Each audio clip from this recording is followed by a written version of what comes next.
Gracias por continuar con nosotros. Estamos en la entrevista central del Despertador. A propósito del inicio del nuevo año escolar presencial, tenemos al ministro de Educación con nosotros, Roberto Fulcar. Buen día, gracias por siempre aceptar las invitaciones al Despertador. Volver a estar aquí. Gracias. Saludos a ustedes y a la teleaudiencia. Ministro, habíamos estado muy atentos al tema del protocolo sanitario, pero justo cuando ustedes presentaron la semana pasada este protocolo sanitario para las escuelas, como se les regresó a clases, nos enteramos de algo de lo que no nos habían hablado, de escuelas en riesgo porque están construidas sobre fallas tectónicas. Y nos hablan incluso de 290 escuelas en riesgo, principalmente en la provincia de Espaillat. ¿Cuál es el plan? ¿Cómo las van a reforzar? ¿Cómo las van a empezar a evaluar? ¿Habrá necesidad de demoler alguna escuela? Bueno, el tema de la planta física escolar, lo que tiene que ver específicamente con ese informe de un departamento especializado del gobierno dominicano, ese informe se presentó en esta semana pasada, el jueves. Lo presentó él en una reunión del señor presidente de la República con directores de medios de comunicación. Al respecto, la posición del Ministerio de Educación es la siguiente. En primer lugar, lo que nosotros podemos garantizar que en nuestra gestión una escuela más no será construida con esa deficiencia que ha denunciado ese órgano técnico y que tendremos la garantía de tener asesoría profesional especializada en la materia, incluso con el propio departamento con el cual estamos a punto de concluir un acuerdo que estamos realizando. En segundo lugar, le estamos solicitando a ese organismo especializado y también al Ministerio de Obras Públicas de la República Dominicana una decisión con relación a ese conjunto de planteles. Pero obviamente no son solo escuelas, ahí hay casas, ahí hay viviendas también, ahí hay hospitales también, ahí hay de todo lo que hay en la República Dominicana en materia de edificaciones escolares. Y obviamente hay que decir que son planteles construidos hace mucho tiempo. O sea, no fue con el 4% de la educación, con esta revolución educativa, sino que tienen más tiempo de construir. Hay partes que son del tiempo del 4% del Producto Interno Bruto. Son de diferentes años, porque se trata de un espacio de la geografía nacional. Y en cualquier espacio de la geografía nacional hay escuelas construidas después del 4% del Producto Interno Bruto y también las hay construidas anteriormente. O sea que hay de los dos tipos. Y de las escuelas que ustedes en diciembre pasado abrieron una licitación para remodelar o para arreglar y para habilitar para el inicio ya del año presencial, ¿en qué estatus están? ¿Y cuántas son? Muy avanzadas. Nosotros licitamos el año pasado escuelas que tenían daños profundos, unas 500, de las cuales se adjudicaron cerca de 400. Y además de esas escuelas están a punto ya de terminar su adecuación. Y conjuntamente con eso, queremos decir que hemos intervenido 3.600 planteles más. Porque al llegar al Ministerio de Educación encontramos más de 4.000 planteles con deficiencias físicas. Temas de agua, de servicio sanitario, de puertas, de ventanas, de pintura, de electricidad, etc. Y de esas hemos intervenido 3.600. De las 3.600 que hemos intervenido, ya 2.400 están listas. Y hay 1.200 que se entregan en esta semana y la semana que viene. De manera que el grueso de los planteles públicos de la República Dominicana estarán en condiciones adecuadas para recibir con dignidad y seguridad a nuestros estudiantes. Hay que decir, obviamente no nos interesa hacer historia con ese tema, pero como siempre nos preguntan y los medios se interesan por ello, hay que decir que no es que el día 20 no va a haber un plantel que tenga alguna dificultad.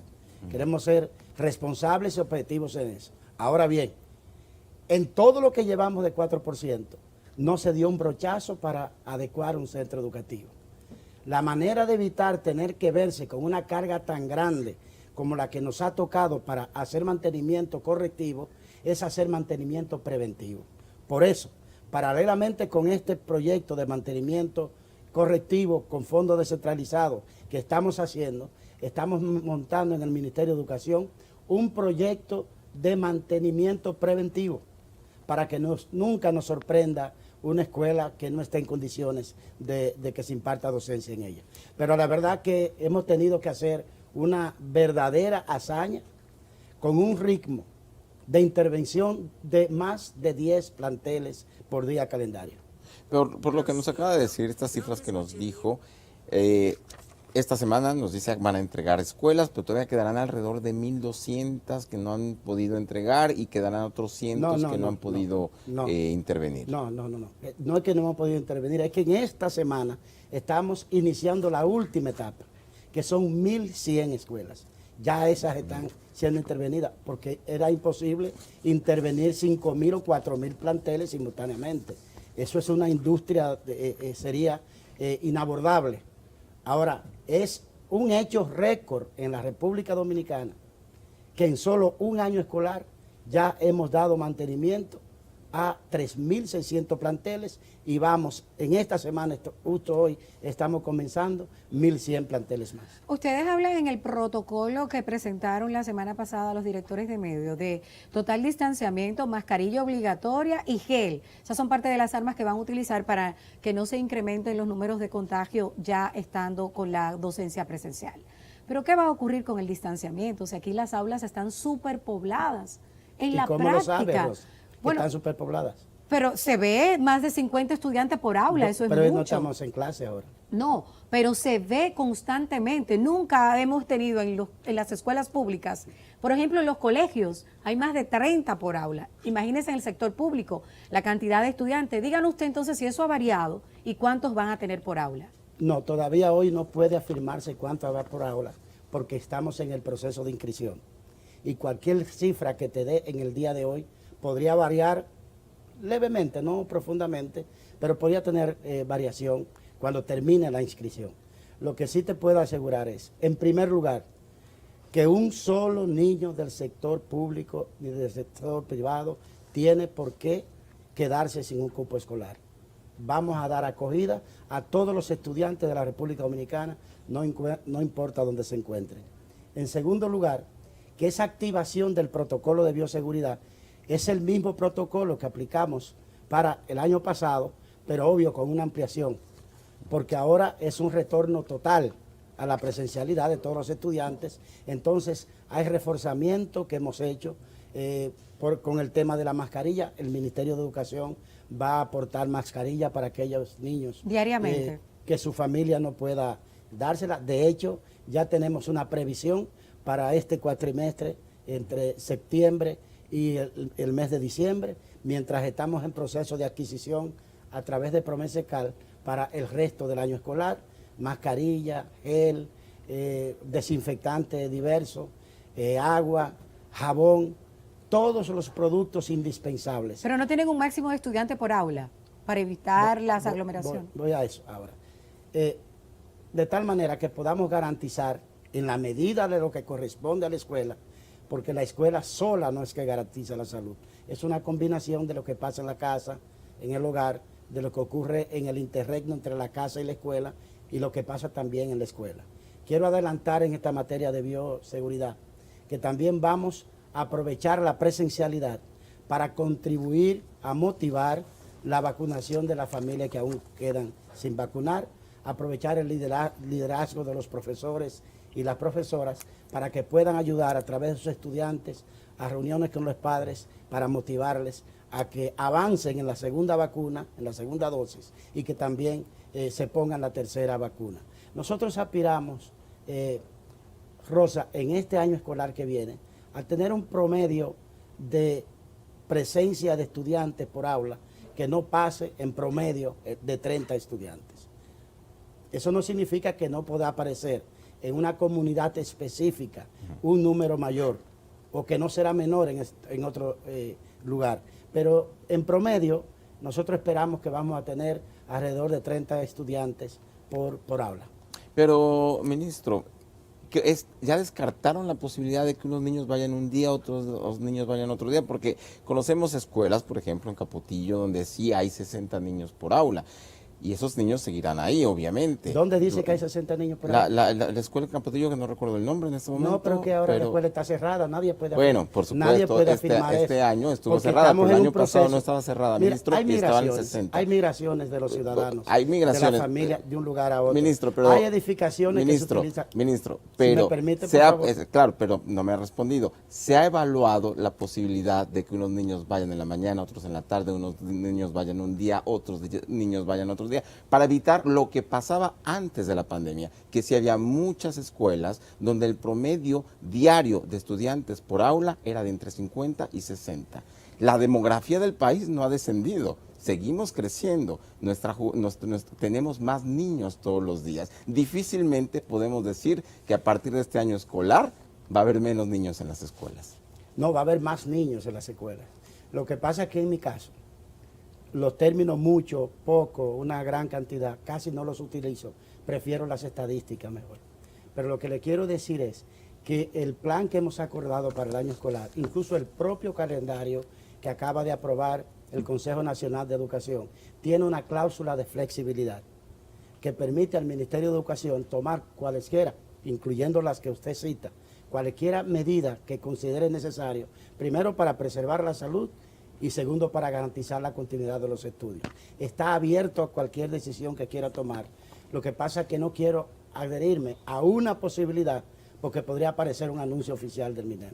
Lo que sí tenemos abierto es ese acápite en el calendario para, con espíritu flexible, tomar las decisiones que las circunstancias nos demanden en cada momento. Sí. Bueno, y ya estando dentro del aula, con esa docencia que va a iniciar el 20 de septiembre, ustedes han anunciado de que las 4 primeras semanas va a haber nivelación. ¿Ya tienen programado qué tipo de nivelación, si va a haber horas extra? ¿Cuál es la materia que hay más debilidad, la que menos se aprendió en el año virtual o a distancia? Para nosotros poder entender si 4 semanas serán suficientes. Sí, hemos dicho 4 semanas, no por un capricho, sino partiendo de una evaluación que hemos hecho a partir de los profesores, identificando no las asignaturas, porque la educación es por competencia, no por contenidos en este caso. Y hemos hecho una evaluación con los profesores de cada una de las competencias que se debieron impartir. Y esos profesores han identificado en su grupo cuáles competencias tuvieron un mayor nivel de logro y cuáles pudieron tener algún nivel de debilidad. Esas debilidades encontradas son las que se han recogido para ser atendidas en ese proceso de nivelación, porque lo que no queremos hacer es saltarnos del año escolar que termina al nuevo y dejando esas lagunas ahí, sino que hemos hecho una evaluación pedagógica, científica, representativa, y con los profesores que son quienes tienen autoridad para identificar en cuáles competencias tuvieron mayor éxito y en cuáles, hasta por el tema del tiempo, no tuvieron tantos éxitos. Allí donde no los hubo tantos éxitos son donde vamos a aplicar los esfuerzos de mejora para garantizar superar esas lagunas. Por ejemplo, en el tema de la lectura, perdón, sé que le toca preguntar, acaba de salir un estudio de que el 62% de los estudiantes dominicanos de 10 años ni lee ni entiende lo que lee. Eso es una estadística demoledora. ¿Qué van a hacer ustedes como ministerio para ir erradicando ese porcentaje tan alto? Les digo, nosotros no debiéramos estar así. Hace más de 15 años venimos haciendo propuestas para que se tomen medidas pedagógicas, metodológicas, didácticas y psicológicas que contribuyan a ello. Nosotros tenemos 8 planes destinados a enfrentar el tema del déficit de lectura y de comprensión lectora en la República Dominicana. Y más que eso, también de impulso al apetito por la lectura. Por ejemplo, tenemos el proyecto Dominicana Lee, que es un proyecto de promoción masiva del libro entre los estudiantes. Tenemos el plan Puentes Culturales. Es un proyecto mediante el cual vamos a acercar a los escritores y escritoras de la República Dominicana con la escuela, que vayamos a una comunidad rural o a un barrio o a un colegio privado y los estudiantes puedan conocer a los autores. Tenemos 4 programas más de impulso directo a la lectura y a la escritura en el aula, sobre todo a la escritura y a la lectura reflexiva, comprensiva, reflexionada, que es el camino que consideramos más adecuado para enfrentar esa deficiencia, esa vieja deficiencia que hace muchos años dijimos que debía enfrentarse en la República Dominicana, pero que no hemos hecho lo suficiente para ello. Este año comienza una lucha titánica para promover la lectura y la comprensión lectora en nuestro país. Ministro, a partir ya de este miércoles los profesores regresan a trabajar presencialmente con este periodo de capacitación, digamos. ¿Nos puede explicar qué es lo que van a hacer ahora? ¿Les van a dar instrucciones de cómo atender a partir de ahora a los niños, cómo distribuir el desayuno escolar, que es algo muy delicado cuando se trata de los niños, cómo hacer la fila, cómo mantener el distanciamiento, cómo evitar que los niños se abracen, que jueguen? ¿Cómo va a funcionar todo esto? Mira, la formación y la capacitación va a ser en varios sentidos. En primer lugar, vamos a necesitar un proceso de inducción, porque hay profesores que entran por primera vez al ejercicio de la actividad docente y esos profesores necesitan una inducción, porque aprendes lo que aprendes en la universidad, te gradúas, pero en el terreno de la vida, allá en el aula, en la práctica docente, se necesita ese proceso de inducción para los nuevos.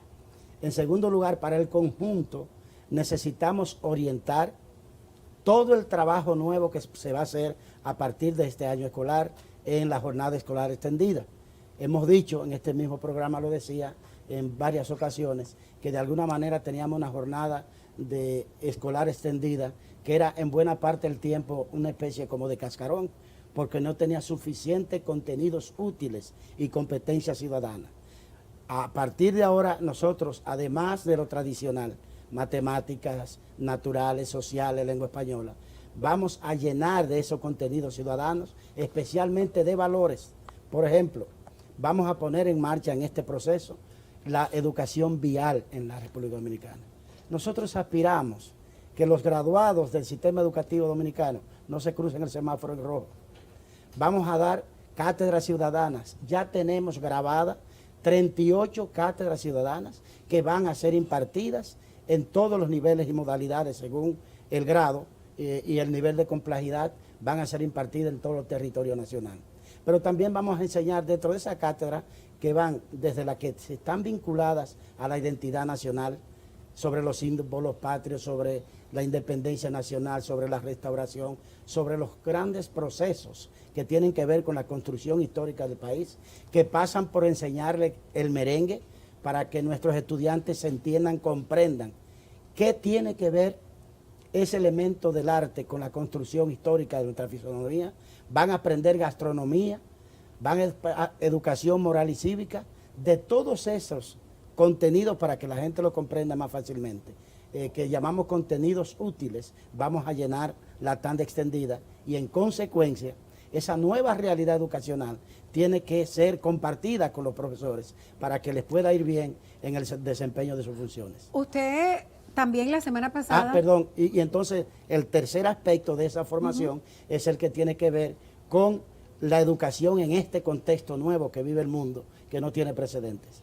Bueno, usted la semana pasada también planteaba el tema de que no solamente van a usar libros impresos, sino que también van a tener libros digitales. A mí me preocupa el tema de los equipos, porque constantemente tenemos que comprar millones y millones de pesos en equipo, porque he visto también a estudiantes y padres de estudiantes del sector público que no cuidan los equipos. ¿Han planificado ustedes algún tipo de sanción para aquellos que ya se le entregó la tablet o la laptop y que al poco tiempo ya no la posee? Y ahí mismo quisiéramos saber, sabemos la cantidad que se ha entregado, pero son más de 2 millones de estudiantes en el sector público, además de los profesores. ¿Cuánto falta por entregar para que puedan usar esos libros electrónicos y cuánto nos va a costar? Mira, no sé cuánto van a costar los libros todavía porque se están licitando en este momento. Está terminando el proceso de licitación y ahí es cuando saldrá una cantidad, un precio específico y un monto específico. Lo de la combinación del libro digital y el libro impreso, los más pequeños son los que van a tener libros impresos. Los más grandes, los de bachillerato, van a tener libros digitales. O sea, ¿no va a ser un híbrido en cada nivel?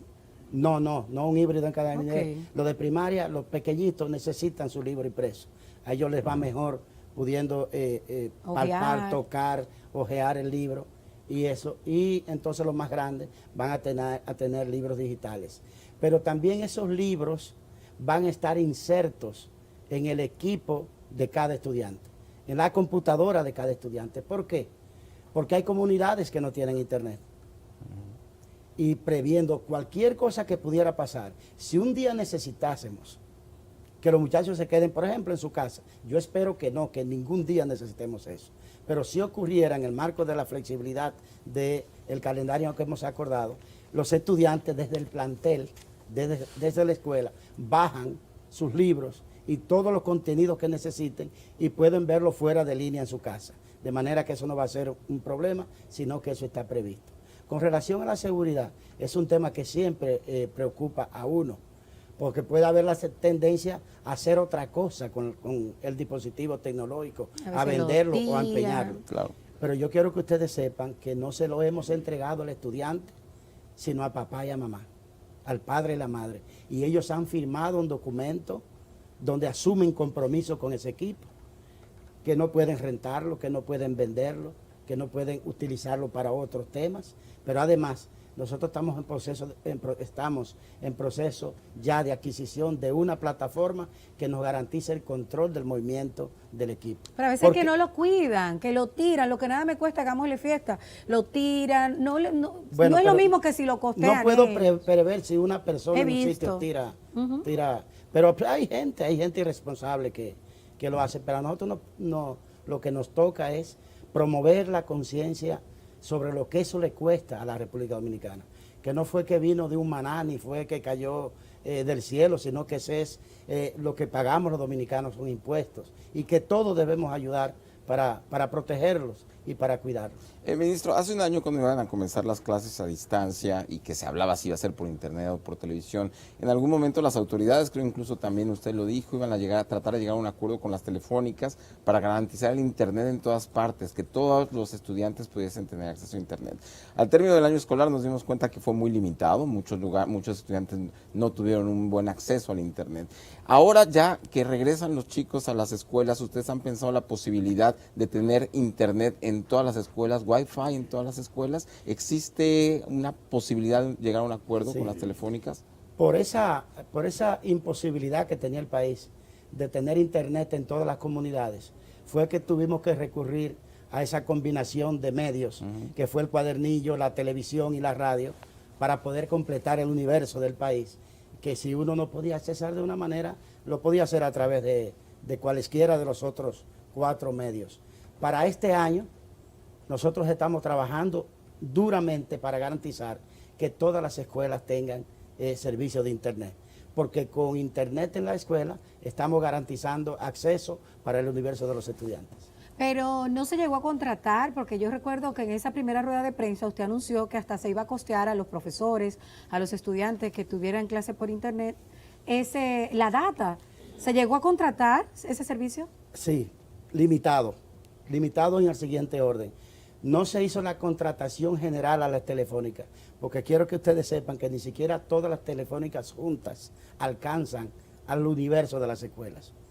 Eso a mí me sorprendió cuando vi la data. Es decir, tomamos el alcance de cada una de las telefónicas y de las servidoras de internet, lo pusimos sobre el mapa nacional y nos quedaban vacíos, espacios vacíos, donde la única solución es internet satelital, en lo cual estamos trabajando. Pero sí contratamos localmente con fondos descentralizados, internet para los centros educativos. ¿Cuántos centros? Llegamos incluso a tener internet en el 80% de los centros educativos mediante contratación local. ¿A qué costo y cuántos centros o estudiantes o profesores beneficiaron? Eso llegó a un por ciento del 75% de los estudiantes. ¿Y el costo? El costo variaba porque era internet comprado localmente. Incluso en algunos sitios, algunas instituciones hicieron donaciones, como en el Nordeste, por ejemplo, una empresa de cable hizo donación de internet a las escuelas de Samaná y de la provincia de Duarte. De manera que eso variaba de un lugar a otro. Ministro, además de todos los retos que tiene académicamente el Ministerio de Educación, también están los retos laborales, sindicales incluido.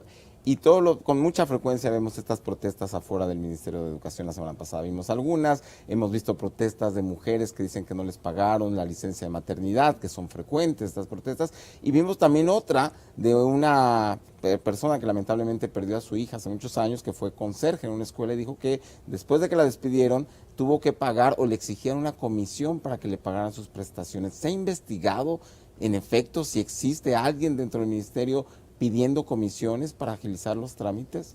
Mire, qué bueno que me hace esa pregunta sobre las protestas. La protesta por personas que debían ser beneficiarias de licencia por maternidad. Yo le quiero decir que no hay una sola en mi gestión licencia que no haya sido cubierta y pagada. Esas licencias son de hace 2, 3, 5 y hasta 7 años. Obvio, es una responsabilidad del ministerio y es nuestro deseo pagarla, paulatinamente la vamos pagando. Pero es bueno que se sepa que no son licencias tomadas durante la presente gestión, que no hay ni una sola licencia de la gestión que encabezo que no haya sido cubierta. Pero sí tenemos la voluntad de seguir cubriendo hacia atrás y también de hacer transparente esto, porque ocurre que no había suficiente orden, para decirlo de la manera más respetuosa posible en ese sentido, y entonces la maestra Rosa se iba de licencia y no había un papel en el centro escolar que certificara eso o que un médico dijera eso, y entonces era un poco como de boca eso.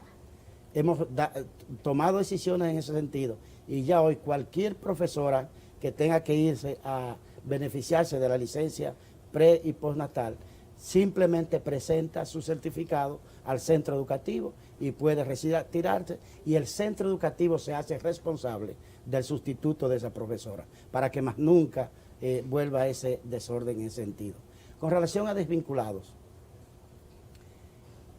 cada desvinculado tiene unos derechos laborales. Esos derechos laborales están reglamentados por una norma. La norma impide al Ministerio de Educación tomar y iniciar el proceso para la dotación de esos beneficios al trabajador, porque lo convertiría en juez y parte. Es decir, no puede el ministerio decidir cuánto es que le toca a la persona X. Ahora bien, no hay tampoco ni un solo caso en el Ministerio de Educación de una solicitud de prestaciones laborales que inmediatamente no haya sido atendido. 0 casos. Ahora bien, eso lleva un proceso que implica no solamente al Ministerio de Educación, sino que implica al Ministerio de Administración Pública y a la Contraloría General de la República. Pero no tenemos casos pendientes. Y obviamente, ahí está también, voy a ver si consigo la historia de algunas personas que van regularmente, lo he visto en fotos, más de 7 veces, y que hace mucho que cobraron sus prestaciones. Eso están sirviendo otro tipo de actividades, tipo política, a lo cual también tienen derecho, pero sepan que hemos identificado personas que hace mucho cobraron sus prestaciones y van a protestar porque tienen otros motivos. Incluso algunos lo han expresado, pero no tenemos compromiso pendiente con nadie que haya solicitado sus prestaciones laborales. Y hago un llamado. Si algún desvinculado del Ministerio de Educación o de cualquier institución del Estado no ha iniciado su proceso, que lo inicie, que es una cosa fácil. Solamente tiene que presentar su documentación y hacer la solicitud en la institución que corresponda. En lo que tiene que ver con el magisterio en sentido general, como sabes, hemos firmado un acuerdo recientemente con la Asociación Dominicana de Profesores. Es un acuerdo de largo alcance que tiene muchos beneficios para el magisterio y que también contempla compromisos de la ADP y del profesorado con el cumplimiento del calendario, del horario escolar, con la disciplina en la escuela y con el impulso de la calidad de la educación. Por primera vez se hace un acuerdo de ese tipo sin que fuera a partir de una huelga, de una protesta o de una movilización. Un acuerdo discutido por meses, con tranquilidad, con respeto y con madurez. Nosotros acabamos de igualar el salario de los profesores de primaria con los profesores de secundaria, que era una gran injusticia, la verdad, que acarreaba el sistema educativo dominicano. Y hemos ido fortaleciendo cada vez más en el Ministerio de Educación la institucionalidad y el respeto de la norma, porque es la única manera que tenemos de entre todos transformar el sistema educativo de nuestro país. ¿Y ustedes están investigando la denuncia de la señora, Sí. de la madre? No solamente eso, inmediatamente eso ocurrió. Nosotros instruimos a la directora de gestión humana para que hiciera, junto con una comisión que nombré, una investigación que está en proceso en el Ministerio de Educación. Pero les quiero decir lo siguiente, no hay posibilidad de que un empleado del Ministerio de Educación le pueda hacer eso a ninguna persona. No cobrarle, no le puede resolver su problema si no es institucionalmente, porque es a través de un sistema, no es personal. De manera que si en un extremo caso algún irresponsable o gente con poco escrúpulo en algún lugar le comentó eso, era para estafarla, no tiene posibilidad de ayudarla.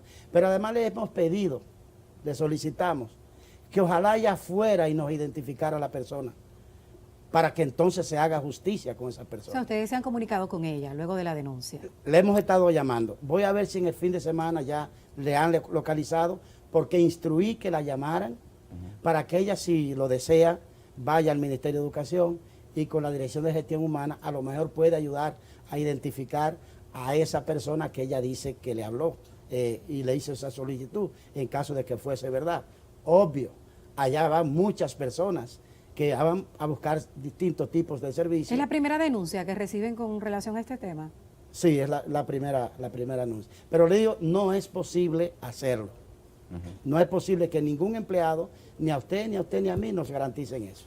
Eso, si alguien lo hizo para estafarla. Y ojalá ella ayudara a identificar a esta persona para nosotros tomar medidas drásticas.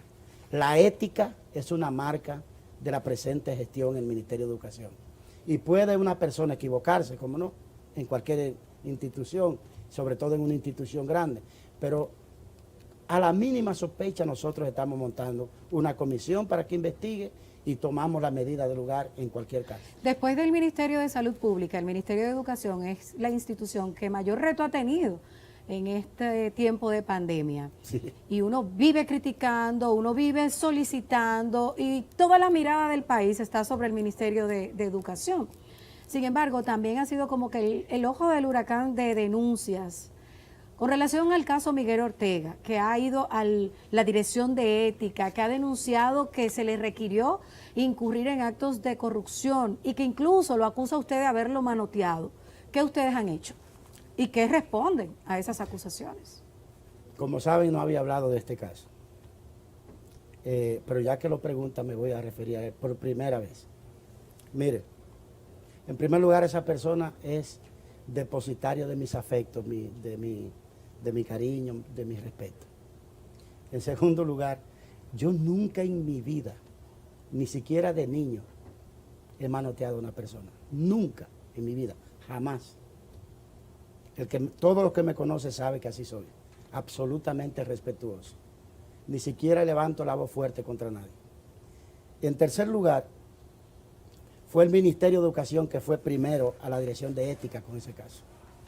Es decir, yo venía el lunes 16, feriado, de mi campo, acababa de tener los procesos de los últimos días de mi padre y recibí de él unos mensajes de voz, unas notas de voz, donde él decía que se trataba de una supuesta reunión entre él y un subalterno.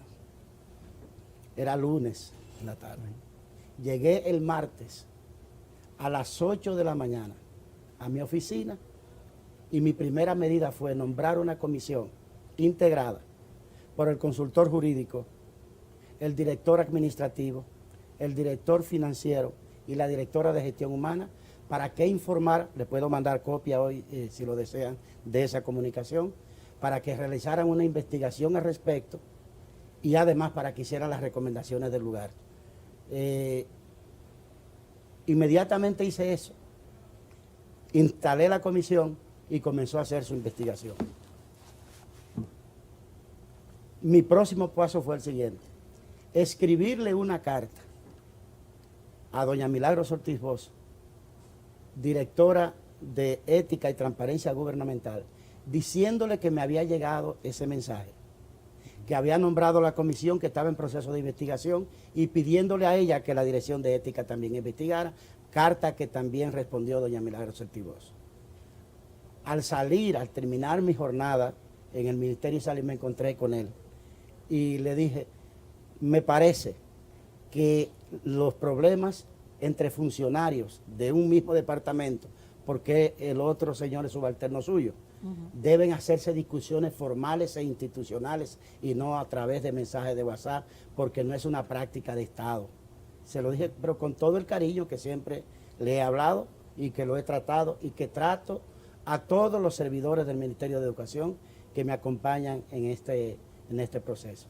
Eso es todo. Y por él no siento sino cariño y respeto, y oro por su salud y por su bienestar. Pero Ay. Rosa, nunca en mi vida he tocado a nadie con violencia. ¿No han Yo sancionado soy- a la persona que él denunció? ¿Se ha tomado alguna medida? Sí. Dije de los otros pasos. El tercer paso fue suspenderlo provisionalmente, porque no podemos nosotros condenarlo previamente, pero suspendimos a la persona mientras dure la investigación. Y Y de eso también lo sabe la Comisión de Ética y Transparencia. hay posibilidad, porque usted dice que le tiene aprecio a Miguel Ortega, de que retorne nuevamente al Ministerio de Es que él Educación. renunció, a él no lo suspendí porque él renunció. Usted no se ha acercado a él. ¿Perdón? Usted no se ha acercado a él. No lo he hecho porque si él dijo que yo lo manoteé siendo falso, entonces no quiero reducir mi trabajo Ok. a ese tipo de cosas. Claro, ministro. Yo quiero dedicarle los días que me toquen estar en el Ministerio de Educación, quiero dedicarlo con seriedad, con tranquilidad, con aplomo, con ética, con responsabilidad y con transparencia, ayudar en lo que yo pueda,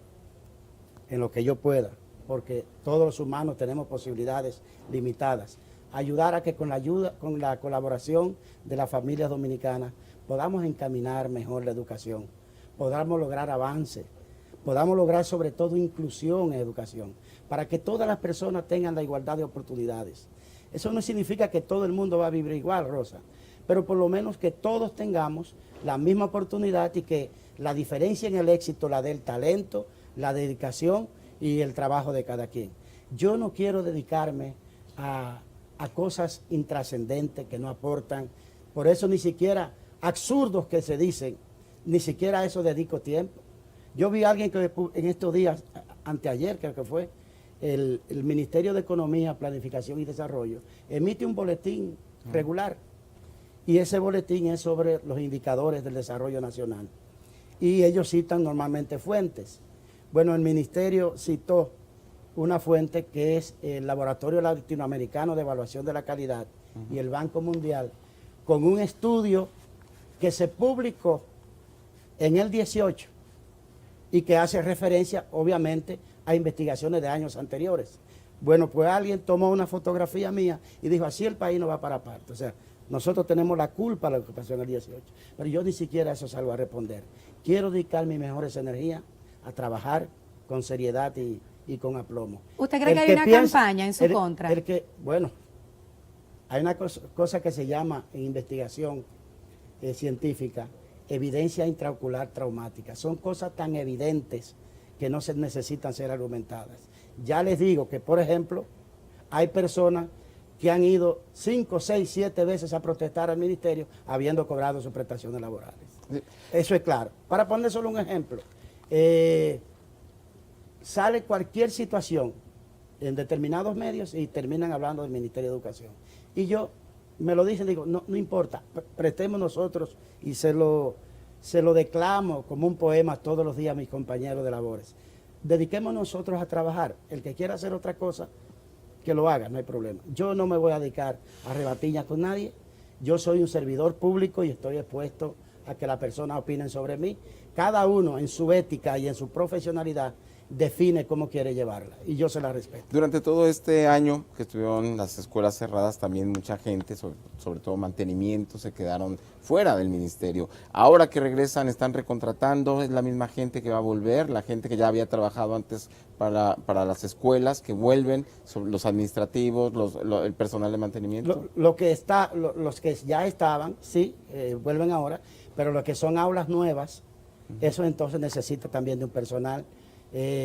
Entran también los profesores nuevos, como habíamos dicho, para los cuales estamos haciendo el concurso de oposición docente, lo cual también hemos recuperado la institucionalidad de la ley. Perdón que lo interrumpa, porque he estado viendo una pregunta muy frecuente en el chat, que no se les permitió participar en el concurso a quienes se califican como monitores. ¿Eso a qué se debe? Eso es otra falsedad. A ninguna persona se le ha impedido entrar al concurso. El ingreso al concurso es personal. No es que usted me pide permiso a mí para entrar, es una plataforma pública y la gente accesa por internet y se inscribe. Obviamente están las condiciones dadas, por ejemplo, tiene que tener título. Y le cuento ahí de otra falacia, frente a la cual uno se ríe. El ministerio tiene varios institutos. Uno de los institutos del ministerio es el Instituto de Formación Docente Salomé Ureña, donde se forman profesores de base. Alguien dijo que a los profesores de ese instituto no se les permitió participar. Pero si nosotros hubiésemos preferido a alguien que participara, son esos que son formados y que su formación es pagada por el ministerio. Llamé a la rectora del instituto, le pregunté si era verdad. Me dije, no, es que no tienen el título todavía. Y sin el título la ley me impide aceptarlo en el concurso. Los monitores, si quisieron inscribirse, tienen título docente, obviamente que podían participar. Si tienen título docente, si son licenciados en educación, si estudiaron educación, todos han tenido derecho de participar. ¿Se han inscrito? Y a nadie se le ha limitado participación. De hecho, más de 90,000, usted había dicho que se han inscrito para una 16,000. No, son 19,000 plazas. Ok, menos de 20,000. Y mi preocupación era que se inscribieran pocos, porque si se inscriben pocos, baja la posibilidad de coger con calidad, ¿verdad? Pero ¿cuándo van a elegir? Porque ya faltan 20 días. Ya la semana que viene empieza el proceso de evaluación, pero se inscribieron 84,000 aproximadamente, se registraron.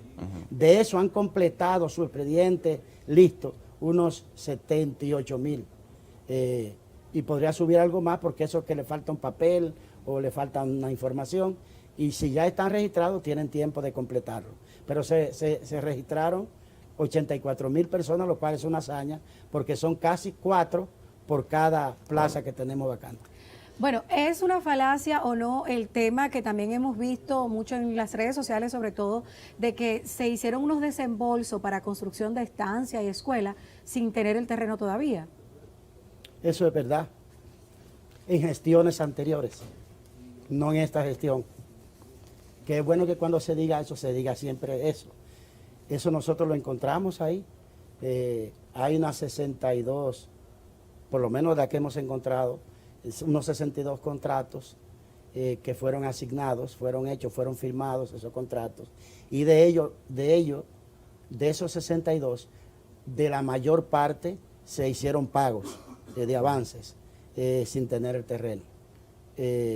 Wow. Eso lo manejó normalmente. Ustedes saben que las edificaciones escolares las hace el Ministerio de Obras Públicas, pero los contratos los firma el Ministerio de Educación. Eso fue algo que se encontró. No tiene que ver con nuestra ¿Y gestión. cuántos millones de pesos en desembolso, señor ministro? No tengo el cálculo en este momento. Pero eso es un robo. O sea, si se hicieron los desembolsos no para que hacer construyeran y ni siquiera están los terrenos. Bueno, ¿y se ha tomado alguna medida con esas personas que recibieron los desembolsos? Bueno, en primer lugar, al ministerio hay que devolverle su dinero, pagárselo en trabajo. Nadie puede quedarse con lo del Estado. Pero están la dando otra seguimiento a parte, cada lo que caso. tiene que ver con temas de justicia, eso ya no corresponde formalmente al ministerio porque no es nuestro ámbito. Pero nosotros sí vamos a hacer exigencia formal y legal de que se cumpla con esos compromisos. Y si no le dieron terreno, o devuelven el dinero o dan servicio al ministerio en otro ámbito de trabajo. Mire, el chat en vivo en YouTube se está explotando desde antes de iniciar el programa, desde que mucha gente supo que usted iba a estar con nosotros en la entrevista central. Voy a hacerle la mayor cantidad de preguntas posible mire, para que responda rápido, por favor. Pero le quiero decir que dispongo de todo el tiempo para todas las preguntas que quiera Usted no hacer. dijo eso la otra vez, duramos más de una hora en la entrevista. Conmigo no hay ningún problema. Bueno, con Detre, nos escriben diariamente con relación a la sentencia del Tribunal Constitucional que no ha sido acatada. ¿De cuándo es la sentencia? 2012, si mal no Sí, recuerdo, 2012. Ah, bueno que sepan que es de 2012, que no es de mi gestión. En lo que toca a nuestra gestión. Pero sí se están liberando esos pagos poco a poco. En el presupuesto incluso estamos incluyendo partidas para ayudar a atender eso. Pero que es del 2012, debieran decir. El tema de la deuda con proveedores del desayuno ya ha sido solucionado, porque eso amenaza, ya estamos a ley de 20 No, días. que también es falso. Es falso. Pero claro. Pero fue apenas una semana que ellos dijeron mire, que había una deuda. Es un proceso. La semana pasada. Le cuento, porque eso quisiera dejarlo claro, porque eso hay una manipulación feísima de eso. Mire, en marzo del año pasado se cierran las escuelas y se cierra el país por el COVID. Al cerrarse las escuelas, las autoridades cambiaron la modalidad de la alimentación escolar, Rosa. Pasaron de alimentos crudos, cocidos, a alimentos crudos. Eso tuvo un impacto en el costo de la comida. No digo que fue mal, no lo hicimos nosotros, pero no digo que fue mal. Creo que tenían que hacerlo. Obviamente, cambian los costos. Al cambiar los costos, se necesitaba hacer adendas a los contratos, ¿verdad? Nosotros llegamos en agosto al Ministerio de Educación. Nos faltaba unos días para terminar este año escolar y al marés. Comenzamos a trabajar con las adendas. Pero la Contraloría General de la República no admitía las adendas porque estaban por encima de lo que la Ley de Contrataciones Públicas permite, que es hasta un 54%. Y en promedio, el incremento que se había hecho era de 84%. Y hubo que hacer un proceso de acuerdo, de negociación con las autoridades de otras instituciones del Estado, del gobierno, como la propia Contraloría General de la República, para buscarle una solución que finalmente se encontró, y que tan pronto se encontró esa solución, el Instituto Nacional de Bienestar Estudiantil trabaja hasta los fines de semana para completar esa deuda, que es falso, que era de los meses que dijeron, y que no era que faltaba dinero, ese dinero está ahí, pero había un tema legal con la Dirección de Contraloría por el monto de la adenda, porque pasaba el monto que permite la Ley de Contrataciones Públicas. Pero no es que se acabó el dinero, no es que falta nada, ningún problema con eso. En esta semana se terminan esos contratos. Con la licitación que también nos quedó a nosotros la duda, no hubo una información fluida, que supuestamente le devolvió la Dirección de Compras y Contrataciones. ¿Cuál es la realidad? Bueno, yo sí hubo información fluida. Nosotros hicimos una rendición de cuentas en un evento público con todos los directores de medios y entregamos a todos los medios de comunicación un libro con todos los procesos de licitación que hizo el Ministerio de Educación el año pasado. De hecho, fue la primera vez que una institución, por voluntad propia, generó una mesa de veeduría integrada por toda la sociedad civil para que vigilara esos procesos. Invitamos a la Dirección de Ética Gubernamental para que vigilara esos procesos. Invitamos también a organismos internacionales para que participaran de esos procesos. Y los informes de ellos tienen en común la recomendación de que ese es el modelo que debiera aplicarse en la República Dominicana como un ejemplo de ética, eficiencia y transparencia. Ahora bien, ¿qué pasó? Cuando vas a hacer una licitación pública, hace un pliego de condiciones. El pliego incluía un acápite que establece que si una empresa, un aspirante o suplidor, tenía compromiso pendiente con el Ministerio de Educación, no debía adjudicársela. ¿Qué significa eso? Significa que el Ministerio había hecho licitaciones anteriores de dispositivos tecnológicos y habían empresas que habían ganado la participación, se le hicieron avances, se le pagó dinero y no le habían entregado los equipos al ministerio. Nosotros iniciamos obviamente un proceso de presión para que le cumplieran al Ministerio de Educación. Producto de ese esfuerzo y de esa gestión de la dirección, del Comité de Compra y Contrataciones del Ministerio, logramos recuperar miles de computadoras que no se le habían entregado al Ministerio. Esas empresas cumplieron y normalmente participaron de la licitación.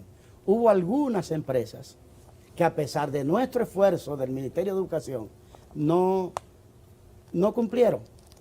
No entregaron las computadoras por las cuales habían recibido dinero en gestiones anteriores. No las entregaron. Como no las entregaran, obviamente, ¿qué pasaba con esa empresa? Que el pliego la descartaba, obviamente, porque habían incumplido.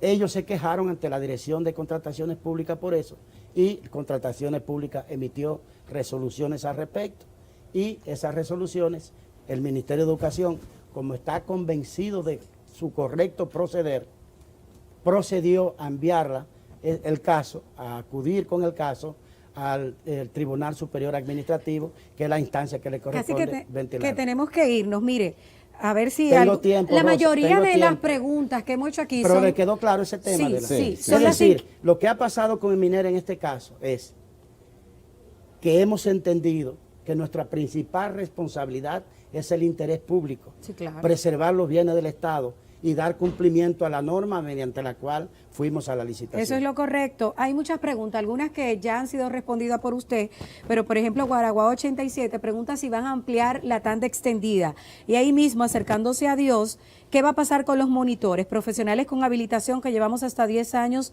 de nuestras vidas en el sistema educativo? O que pueden ser profesores, para eso fue el concurso.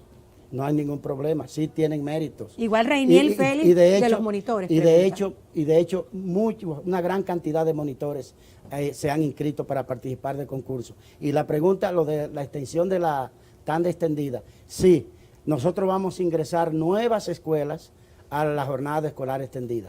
Debemos ir paulatinamente empujando hacia la universalidad de la jornada escolar extendida, porque ustedes saben que no están todas las escuelas, y en este año escolar vamos a ingresar un grupo más a la jornada escolar extendida. Altagracita Robbins, en la selección de ¿Cómo profesores... se llama el otro que escribió Guaraguao? Guaraguao 87, Altagracita Robbins, en la selección de profesores hay matices de bandería política.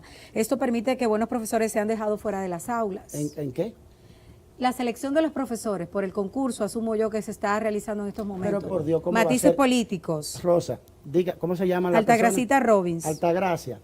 El concurso es impersonal, es a través de internet. La plataforma de internet no le va a conocer su color político si usted se inscribe. No compre esa idea, es falso. Si usted se inscribió, esté tranquila. Aquí hay cero política en eso. Ministro, Y ojalá todos lo escuchen. Ministerio de Danza, ¿cuál opción tienen los padres que tienen niños de alto riesgo con el tema de ir presencialmente? Y ahí aprovecho para preguntarles si ustedes han ponderado, salud, dicen. sí, si han ponderado la posibilidad de vacunar a menores de 12 años, porque aquí hay muchas vacunas, ¿o no? Mire, nosotros hemos estado conversando con el Ministerio de Salud Pública y con el Gabinete de Salud en materia de los rangos de edad a vacunar. No es una decisión que la toma el Ministerio de Educación. Hemos sido coherentes y queremos seguir siendo en ese sentido. Es el tema de la vida y de la salud de la persona. Obvio, la voluntad y la tendencia del Ministerio de Educación es que la mayor cantidad de personas posible se vacune. De hecho, ya hemos acordado aprovechar la presencialidad para que con el liderazgo de los profesores, cada maestra pueda motivar a la familia de su grupo, de sus 20, de sus 25, de sus 30 estudiantes, de lo que sea que tenga, para motivar a la vacunación. Y de hecho, vamos a instalar puntos de vacunación en escuelas y en colegios privados para ayudar que avance la vacunación. Porque esa tiene que ser la tendencia y ese tiene que ser el esfuerzo de todos. Todo el que pueda colaborar de alguna manera para hacerlo, debe hacerlo. Y yo sé que con el liderazgo de los profesores en sus comunidades podemos hacer un buen impulso a que se amplíe el nivel de vacunación en el país. Ministro, justo cuando usted anunció que se iban a instalar centros de vacunación en las escuelas, a nosotros nos sorprendió un poco porque decía en todas las escuelas, es decir, en las 5.000 escuelas, ¿habrá centros de vacunación o será más regional? Yo no he dicho en todas. El comunicado de prensa del Ministerio de Educación. Bueno, es en las escuelas. Pero cuando uno dice todas, alguien puede ir a una comunidad remota de una escuela, de un aula, y dice, aquí no puede haber vacunación. Mire, nuestra voluntad es que haya la mayor cantidad posible en colegios y en escuelas, pero la que reúna las características para ello. Y esto significará... Por lo menos que garanticen cercanía del barrio o de la sección o de la comunidad de que se trate. Okay. Se van a quedar muchas preguntas, pero insisto, la Pida un mayoría, tiempito no, para la que- mayoría ha sido de lo que ya usted ha respondido en la conversación con nosotros. Sí hay una. Nos preguntan que cómo escogieron a los productores que realizaron las clases a distancia, si hicieron licitación, nos llega vía WhatsApp. Nosotros hicimos un proceso con todas las televisoras de la República Dominicana para el tema de la transmisión de las clases. Y en ese mismo proceso, parte de esas televisoras fueron las que escogieron a los productores. Nosotros escogimos a un productor general que nos representa para conversar con los productores porque pueden hablar su mismo lenguaje. Y escogimos entonces escogieron uno por cada uno de los grados. Además de que teníamos, como sabes, el canal especial para los estudiantes con capacidades especiales y el canal de los padres. Okay. Ministro, una pregunta más, si se puede todavía. Hoy comienza este diálogo nacional y la educación es uno de los proyectos de reforma estructural. ¿Cuáles son las prioridades de usted? ¿Cuáles son las prioridades del gobierno para crear una mejor educación y esa reforma que están proponiendo? Tú sabes que el llamado llega en un buen momento porque el viejo plan estratégico de educación terminó y entonces no se ha hecho el otro. Ya el Ministerio de Educación convocó al Consejo, el Consejo Nacional de Educación se ha reunido y ha tomado la resolución de poner en marcha el proceso hacia la formulación del plan estratégico. De cara a eso, yo pienso que pilares fundamentales de la sociedad dominicana para los próximos años en materia de educación es, en primer lugar, la inclusión, garantizar oportunidades educativas para todas las personas. En segundo lugar, calidad, es decir, lograr una educación con pertinencia y con relevancia. En tercer lugar, empleabilidad, procurar que nuestros graduados de bachillerato puedan vivir de lo que aprendieron. Y quiero anunciarles en ese sentido que eso comienza en este año escolar, porque vamos a instalar el inglés como segundo idioma en el sistema educativo de la República Dominicana y también vamos a comenzar un proceso de transformación paulatina de liceos tradicionales en institutos politécnicos. Pensamos que esa combinación de transformación de liceos tradicionales en politécnicos y también la enseñanza del inglés como segundo idioma va a aportar a esa característica de empleabilidad que tiene la educación. Y la otra pata de la mesa, indispensable y fundamental, y que es uno de los esfuerzos más grandes que hará nuestra gestión, es educación en valores. Llenar de contenidos útiles y de valores ciudadanos nuestro sistema educativo. Yo digo, más que titular bachilleres, nosotros quisiéramos graduar ciudadanos. Bueno, ministro, gracias por estar con quedémonos nosotros. un ratito más, mira a ver si le dan una No, pero acuérdese, para que no nos pase lo que le va a pasar a algunos que contrataron en educación, de que ya le hicieron los desembolsos y no han entregado los equipos, o que todavía no hay un terreno para construir que una no escuela. fue en este periodo. Ya pero los anunciantes de nosotros nos desembolsaron una parte del dinero. ¿Cómo va a ser? Y tenemos que cumplir con el compromiso. Hay que cumplir, lo pueden demandar. Gracias por estar con nosotros. O quizá tengamos que juntarnos más seguido. Claro. Y Así es. como le digo, No dure tanto sin venir. siempre que tengan cualquier duda, pueden visitar el ministerio, pueden llamarme, puedes escribirme, cualquier respuesta que Y la necesiten gente siempre tiene inquietud sobre cualquier diariamente tema. sobre Sí, educación. No, y usted la sazonan bastante. Sí. Usted le tiene un No, cariñito sí. especial a la No, gestión. no. Pero no importa. Pero mire, son críticas yo creo que constructivas, Yo creo que esas cosas también nos fortalecen, nos ayudan a enfocarnos cada vez más. Y nunca las tomo mal ni las respondo. Ni siquiera la que pueda considerar más absurda. Los hechos son los hechos. Sí. Y hablan por sí solos. Y en el tipo de Tú sabes que periodismo los que hechos- hemos elegido hacer, se trata de eso, de criticar para que se fortalezca la No, y debilidad. tú sabes que los hechos tienen su discurso. Yo hablo del discurso testarudo de los hechos. Por más que uno diga, hechos son hechos. Gracias, ministro, por estar con nosotros. Nos vamos a una Gracias a pausa. Ya regresamos con más del Despertador.